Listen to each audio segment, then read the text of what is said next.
Tenemos que poner en perspectiva este asunto de la siguiente forma.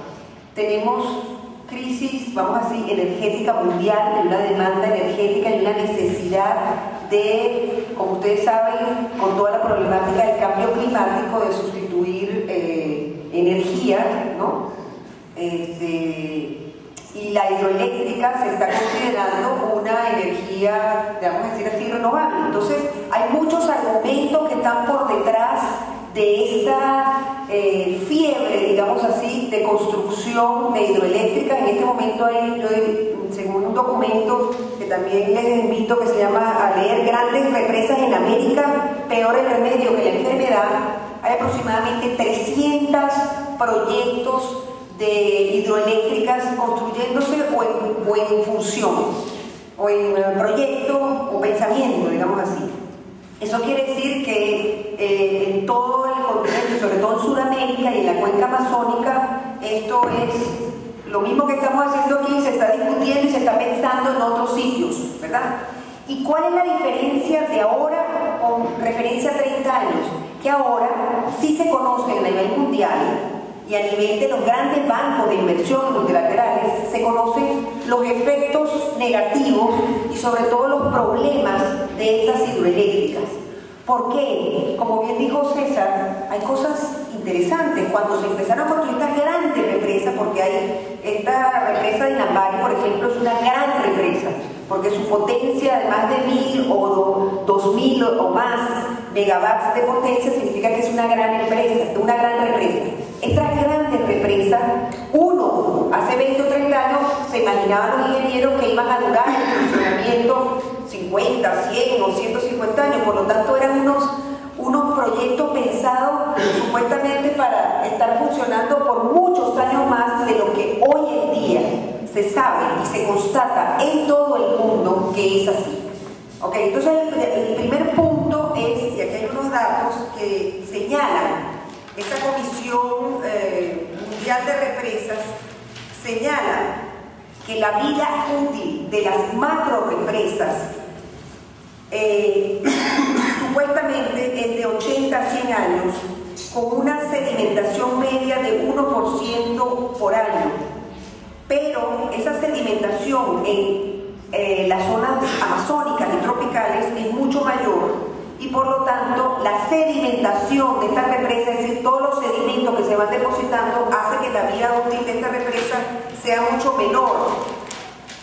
A ver, había otro dato por aquí, déjenme encontrar lo que dice que el 10% de las represas han perdido ya, a nivel mundial, 10% de las represas ya han perdido 50% de su capacidad de embalse a los 25 años. Es decir, que como bien dice César, cuando ya una represa cumple 30 años, hay una alta probabilidad de que su utilidad no sea ni remotamente la que se preveía. Entonces, esto hoy en día es muy importante tenerlo en cuenta. Existe información, existen datos. Los mismos bancos multilaterales, el Banco Mundial, el BID, ya están tratando de desincentivar de alguna manera este tipo de macrorepresas. Y por ejemplo, creo que el financiamiento de estas represas viene del banco brasileño y ya no del Banco Mundial o del BID, que ya están, digamos, un poquito cansados de todas las represas en el mundo que han venido saliendo mal después de 25 años. No estamos hablando solamente entonces de un impacto ambiental y social, estamos hablando de un impacto económico. O sea, las cuentas están mal sacadas. ¿Sí? Entonces, ¿Por qué? Porque estos costos económicos no incluyen, cuando se diseña o se piensa, no incluyen el costo ni ambiental ni social. ¿Y el costo ambiental cuál es? Bueno, el que en vez de durarme 100 años la represa, por todo el daño que yo causo en la cuenca, se me sedimenta a los 20 o a los 30 años. Entonces, si yo hago un diseño y no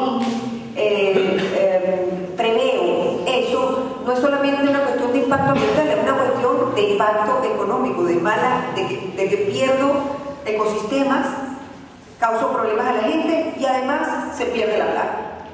El otro punto que el mundo ha cambiado y creo que es muy importante es el tema muy importante del cambio climático. Porque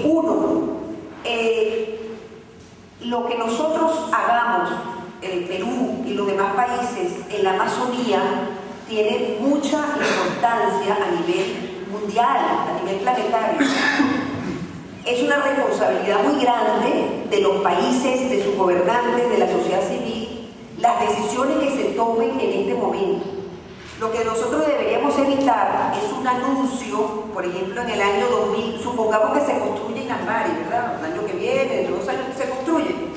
Y nosotros deberíamos evitar que desde el año 2025 tuviéramos un titular que diga: otra vez la represa no produce energía por falta de agua. Una fuerte sequía y muchos sedimentos hacen que ya, supongamos ese titular en el periódico, que la represa no se funcione en este momento. Eso no es tan loco. En marzo pasado, la represa de Guri, de la cual yo les hablé, en Venezuela hubo una crisis energética bastante fuerte.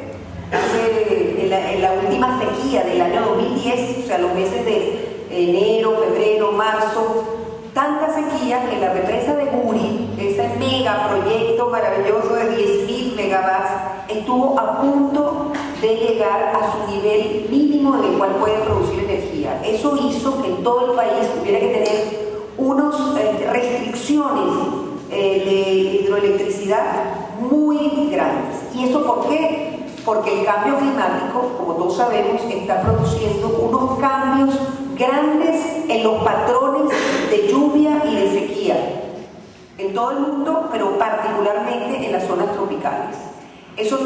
Para ver datos sobre eso, hay el señor José Marengo, que es un brasilero, ha hecho toda una serie de estudios en los cuales constata los cambios de patrones de lluvia y de sequía en la Amazonía.